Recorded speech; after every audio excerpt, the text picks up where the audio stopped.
ଏ କାହାଣୀଟି ଭଦ୍ରକ ଡିଷ୍ଟ୍ରିକ୍ଟର ଆଢ଼ିଆ ଜଙ୍ଗଲର। ସେଇ ଜଙ୍ଗଲର ଗୋଟେ ଚିଲ ଥିଲା।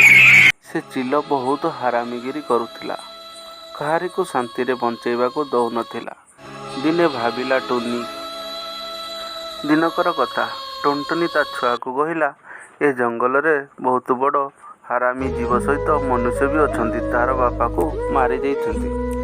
ସେଥିପାଇଁ ଧନରେ ଦେଖୁଛୁ ମୁଁ କାଳୁ ଘର କାମ କରି ତତେ ପୋଷୁଛି ଆଉ ବଡ଼ କରୁଛି। ହେଲେ ସତର୍କରେ ରହିବୁରେ ବାପା। ମୋ ଚିଣ୍ଟୁ ଧନରେ ମୁଁ ବାହାରକୁ ଆଜି କିଛି ଖାନା ସଂଗ୍ରହ କରିବା ପାଇଁ ଯିବି। ହେଲେ ତୁ ସାବଧାନରେ ସହିତ ବଞ୍ଚିବୁ। କୁଆଡ଼େ ବି ଯିବୁନି।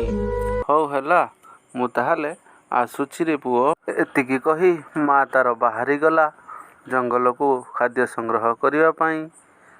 ଜଙ୍ଗଲରେ କାଉ ରଜାର ଘରୁ ଖାଦ୍ୟ ସଂଗ୍ରହ କରି ସବୁବେଳେ ଆଣେ। ସେହି ସମୟ ଭିତରେ ଛୋଟ ଚିଣ୍ଟୁଟି ବାହାରକୁ ଉଡ଼ି ଆସିଥାଏ ଆଉ ବସି ଦେଖିଥାଏ ଗୋଟେ ନୂଆ ପକ୍ଷୀ ଦେଖିବାକୁ ତାକୁ ମିଳୁଛି।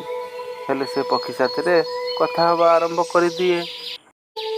ଆରେ ଭାଇ, ତୁମେ କିଏ? ତୁମ ଘର କେଉଁଠି? ତୁମେ କେଉଁଠୁ ଆସିଛ? ଆରେ ଭାଇ, ମୋ ଘର ନଦୀର ସେପଟେ। ତୁମେ ମୋତେ ନେବ?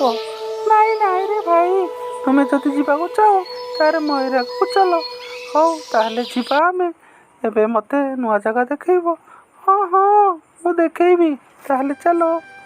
ସେହି ଚିଲର ଘର ଆଡ଼େ ଟୁନଟୁନିର ଛୁଆ ବୁଲିବାକୁ ଗଲା ପରେ ତା ସହିତ କ'ଣ ଘଟଣା ଘଟିଥିଲା ଦେଖିବା ପାଇଁ ଆମ ଚ୍ୟାନେଲକୁ ସବସ୍କ୍ରାଇବ୍ ଓ ଲାଇକ୍ କରନ୍ତୁ।